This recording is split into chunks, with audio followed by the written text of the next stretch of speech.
ಹರೇ ಕೃಷ್ಣ. ಆತ್ಮೀಯರೆಲ್ಲರಿಗೂ ಕಲ್ಯಾಣಿ hidden ವೈಬ್ಸ್ಗೆ ಸ್ವಾಗತ. ಇವತ್ತು ಉಮಾನಂದ, ಇದು ಅಸ್ಸಾಂನ ಗುವಾಹಟಿಯಲ್ಲಿರೋ ಬ್ರಹ್ಮಪುತ್ರ ನದಿ ತಟದಲ್ಲಿರೋ ದೇವಸ್ಥಾನ, ಶಿವನ ದೇವಸ್ಥಾನ. ಪ್ರತಿ ಶಕ್ತಿಪೀಠಕ್ಕೂ ಒಬ್ಬ ಭೈರವ ಅಂತ ಇರ್ತಾರೆ. ಆ ಏರಿಯಾವನ್ನು ಕಾಯೋ ಶಿವನ ಇನ್ನೊಂದು ರೂಪವಾದ ಭೈರವ ಅಂತಾರೆ. ಉದಾಹರಣೆಗೆ ಕಾಶಿಯಲ್ಲಿ ಕಾಲಭೈರವ, ಉಜ್ಜಯಿನಿಯಲ್ಲಿ ಅವಂತಿಕಾ, ಸುಚೀಂದ್ರಂನಲ್ಲಿ ಸಂಹಾರ, ಕನ್ಯಾಕುಮಾರಿ ಹತ್ತಿರ ಇದೆ ಶ್ರೀಶೈಲದಲ್ಲಿ ಶಂಬರಾನಂದ, ಮಾನಸ ಸರೋವರದಲ್ಲಿ ಅಮರ, ನೇಪಾಳದಲ್ಲಿ ಕಪಾಲ ಭೈರವ. ಹೀಗೆ 52 ಶಕ್ತಿಪೀಠಗಳಿಗೂ ಭೈರವರು ಇದ್ದಾರೆ. ಕೆಲವು ಈಗಿನ ಭಾರತದಿಂದ ಹೊರದೇಶದಲ್ಲಿದೆ. ನಾನು ಯಾವಾಗಲೂ ಹೇಳ್ತಾ ಇರ್ತೀನಿ, ಶಕ್ತಿಪೀಠದ ದೇವಿಯ ಅನುಗ್ರಹ ಸಂಪೂರ್ಣ ಸಿಗಬೇಕಂದ್ರೆ ಅಲ್ಲಿಯ ಭೈರವನನ್ನು ದರ್ಶಿಸಿಯೇ ಬರಬೇಕೆಂದು. ಇಲ್ಲಿಯ ವಿಶೇಷವೇನೆಂದರೆ, ಈ ಶಿವನ ದೇವಸ್ಥಾನ ದ್ವೀಪದ ಮಧ್ಯದಲ್ಲಿದೆ. ಶಿವನು ತಪಸ್ಸು ಮಾಡುತ್ತಿದ್ದಾಗ ಮನ್ಮಥ ಬಂದು ಕೆಡಿಸಿದಾಗ ಶಿವನು ಕಣ್ಣು ತೆರೆದು ನೋಡಿದ ಆಗ ಕಾಮದೇವ ಭಸ್ಮನಾದ ಜಾಗ ಅಂತ ಹೇಳ್ತಾರೆ. ಈ ದೇವಸ್ಥಾನಕ್ಕೆ ಹೋಗಬೇಕಾದ್ರೆ ನಾವು ಬೋಟಲ್ಲಿ ಹೋಗಬೇಕು. ಇಲ್ಲಿ 2 ಥರದ ಬೋಟ್ಗಳಿವೆ, ಒಂದು ಪ್ರೈವೇಟ್, ಇನ್ನೊಂದು ಗವರ್ಮೆಂಟ್ದು. ಪ್ರೈವೇಟ್ ಆದರೆ ಯಾವಾಗ ಬೇಕಾದರೂ ಹೋಗ್ಬೋದು, ಒಬ್ಬರೇ ಬೇಕಾದರೂ ಹೋಗ್ಬೋದು, 2 ಅಥವಾ 2-3 ಫ್ಯಾಮಿಲಿ ಒಟ್ಟಾಗಿ ಹೋದರೂ ಕರ್ಕೊಂಡು ಹೋಗ್ತಾರೆ. ಸರ್ಕಾರದಾದರೆ ತುಂಬ ಜನ ಬರೋ ತನಕ ಕಾಯ್ತಾ ಕೂತ್ಕೊಳ್ಬೇಕು, ಮತ್ತು ಸೀಟ್ ಸಿಗದಿದ್ದರೆ ನಿಂತ್ಕೊಂಡು ಹೋಗಬೇಕಾಗುತ್ತೆ. ಇದರಲ್ಲಿ ಈ ಬೋಟಲ್ಲಿ ಕೂತು ಹೋಗೋದೇ ಒಂದು ಖುಷಿ.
ಮೊದಲೇ ಹೇಳಿದಾಗೇ ಈ ಬೋಟಲ್ಲಿ ಹೋಗಬೇಕಾದ್ರೆ 2 ರೀತಿಯ ಬೋಟ್ ಇರುತ್ತೆ.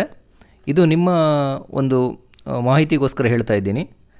ಪ್ರೈವೇಟ್ ಬೋಟ್ ಆದರೆ 200 ರೂಪಾಯಿ ಕೊಡಬೇಕಾಗತ್ತೆ ಒಬ್ಬೊಬ್ಬರಿಗೆ. 200 ರೂಪಾಯಲ್ಲಿ ಹೋಗಿ ಬರೋದು ಆಗುತ್ತೆ.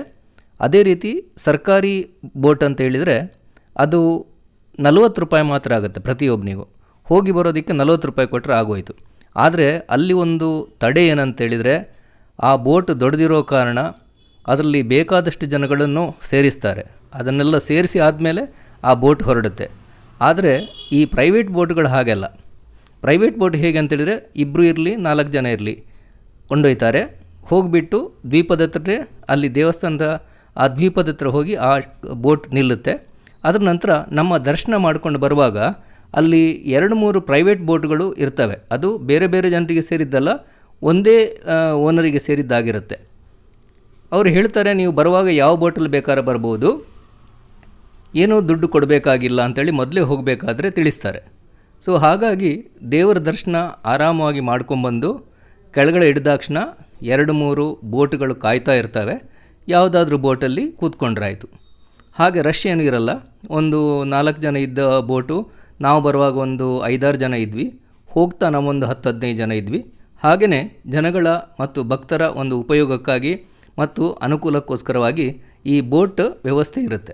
ಸೊ ಹಾಗಾಗಿ ಅಲ್ಲಿಗೆ ಹೋಗುವವರು ನೋಡಿ, ಕಾಣ್ತಾ ಇದೆ ಈಗ ದ್ವೀಪ, ಆ ದ್ವೀಪಕ್ಕೆ ನಾವು ಹೋಗಬೇಕು. ತುಂಬ ದೂರ ಏನೂ ಇಲ್ಲ, ಸಮೀಪದಲ್ಲಿ ಇದೆ, ಆದರೂ ನಮಗಾಗುತ್ತೆ ಎಷ್ಟು ಬೇಗ ಬಂದು ನಾವು ಈ ದ್ವೀಪಕ್ಕೆ ಸೇರಿದ್ವಾ, ಇನ್ನೂ ಸ್ವಲ್ಪ ದೂರ ಇರಬೇಕಾಗಿತ್ತು ಅನ್ನೋವಂಥ ಒಂದು ಮನಸ್ಸಾಗುತ್ತೆ ನಮಗೆ. ಯಾಕಂದರೆ ವಿಹಾರ, ದೋಣಿ ವಿಹಾರ ಅಂತೇಳಿದರೆ ಎಲ್ರಿಗೂ ಇಷ್ಟನೇ. ಹಾಗೆ ಈ ಬೋಟಲ್ಲಿ ಹೋಗುವಾಗ ಇನ್ನೂ ತುಂಬ ದೂರ ಸಾಗೋಣ ಅಂಥೇಳಿ ಮನಸ್ಸಾಗುತ್ತೆ. ಸುಂದರ ದೃಶ್ಯ, ನಯನ ಮನೋಹರವಾದ ದೃಶ್ಯ ಎರಡು ಜಾಗದಲ್ಲೂ ಕಾಣುತ್ತೆ ನಮಗೆ. ಯಾಕಂತೇಳಿದರೆ ಅಲ್ಲಿ ದ್ವೀಪ ಇರೋ ಕಾರಣ ದ್ವೀಪದ ಸುತ್ತಮುತ್ತಲಿರುವಂತಹ ಕಟ್ಟಡಗಳು, ಮಹಡಿಗಳು ಇದೆಲ್ಲ ನಾವು ಆಗಿ ಸಾಗಬೇಕಾಗತ್ತೆ. ಹೀಗೆ ಈಗ ನಾವು ದ್ವೀಪಕ್ಕೆ ಬಂದಿದ್ದೀವಿ. ದ್ವೀಪಕ್ಕೆ ಬಂದು ಈಗ ಮೆಟ್ಲು ಹತ್ತಿ ಹೋಗಬೇಕಾಗತ್ತೆ. ಸುಮಾರು ಮೆಟ್ಲುಗಳೇನಿಲ್ಲ, ಸುಮಾರು ಒಂದು 100 ಗಿಂತ ಕಡಿಮೆ ಇರ್ಬೋದು ಅಂತೇಳಿ ಅನಿಸುತ್ತೆ. ಹತ್ತುತ್ತಾ ಇರುವಾಗ ನಮಗೆ ಚಿಕ್ಕ ಚಿಕ್ಕ ದೇವರ ಗುಡಿಗಳು ಸಿಗ್ತವೆ. ಹೌದು, ಈ ದೇವಸ್ಥಾನದಲ್ಲಿ ಸ್ವಲ್ಪ ಹೊತ್ತು ಕಳೆಯೋದು ಕೂಡ ಇನ್ನೊಂದು ಖುಷಿ. ಸುತ್ತಲೂ ನೀರು, ಮಧ್ಯದಲ್ಲಿ ದೇವಸ್ಥಾನ, ಅರ್ಚನೆ ಕೂಡ ಒಬ್ಬೊಬ್ಬರ ಹತ್ರನೇ ಮಾಡಿಸ್ತಾರೆ. ಇದು ಕೂಡ ಕಾಮಾಖ್ಯ ಗುಡಿಯಂತೆ ಮೆಟ್ಟಲಿಳಿದು ಹೋದರೆ ಗುಹೆ ಥರ ಇದೆ. ನಗುಮುಖದ ಕೂಲ್ ಅರ್ಚಕರಿದ್ದರು, ಎಲ್ಲ ಚೆನ್ನಾಗಿ ವಿವರಿಸಿದ್ರು. ಹೋಗೋ ದಾರಿಯಲ್ಲಿ ಮೊದಲು ಆಂಜನೇಯನ ಗುಡಿ ಸಿಗುತ್ತೆ. ಅಲ್ಲಿಂದ ಈ ದೇವಸ್ಥಾನಕ್ಕೆ ಬಂದರೆ ಮೊದಲು ಗಣೇಶ, ನಂತರ ಮಹಾಕಾಲ ಮತ್ತು ವೈದ್ಯನಾಥನ ಗುಡಿಗಳು ಕೂಡ ಇವೆ. ಒಂದೇ ಕಡೆ ಇಷ್ಟು ಜ್ಯೋತಿರ್ಲಿಂಗ ಸಿಗೋದು ಅಪರೂಪ.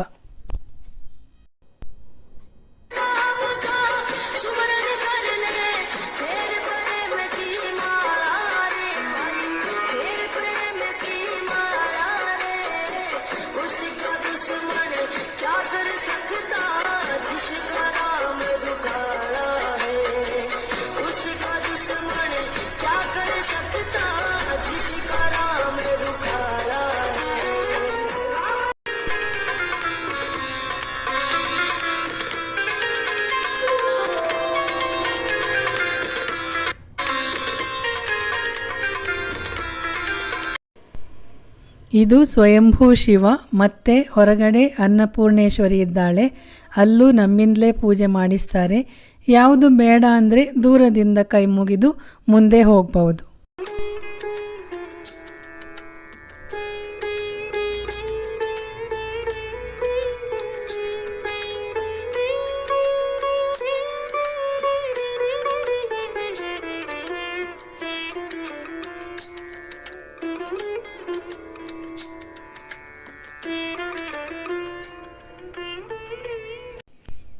ಮತ್ತು ಇಲ್ಲಿಂದ ರೋಪೇನಲ್ಲೂ ಹೋಗ್ಬೋದು, ಎಂಜಾಯ್ ಮಾಡ್ಬೋದು.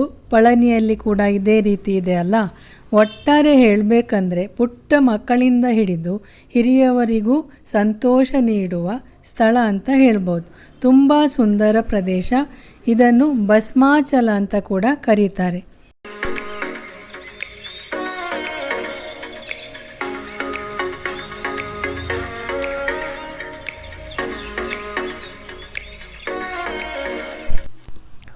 ಉದ್ಭವ ಜ್ಯೋತಿರ್ಲಿಂಗವನ್ನು ನೋಡಿ ಆದಮೇಲೆ, ಅಂದರೆ ಉಮಾನಂದ ಲಿಂಗ ನೋಡಿದ ಆದ ತಕ್ಷಣ ಮೇಲುಗಡೆ ಬಂದಾಕ್ಷಣ ಎಡಗಡೆ ನಮಗೆ ಸಿಗೋದೆ ಅನ್ನಪೂರ್ಣೇಶ್ವರಿ ವಿಗ್ರಹ.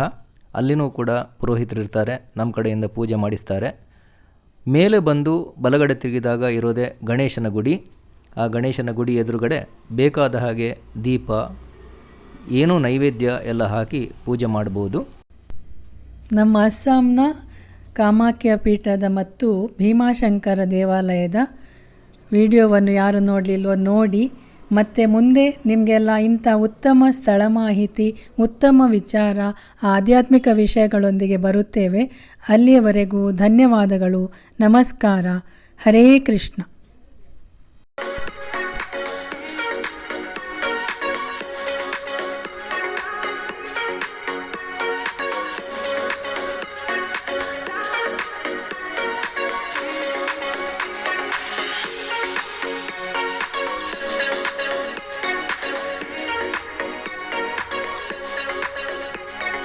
ಇದು ಅಸ್ಸಾಂನ ಬೆಕ್ಕು, ಅದು ಅಲ್ಲಿ ಮಿಯಾವ್ ಅಂತಾನೆ ಹೇಳೋದು.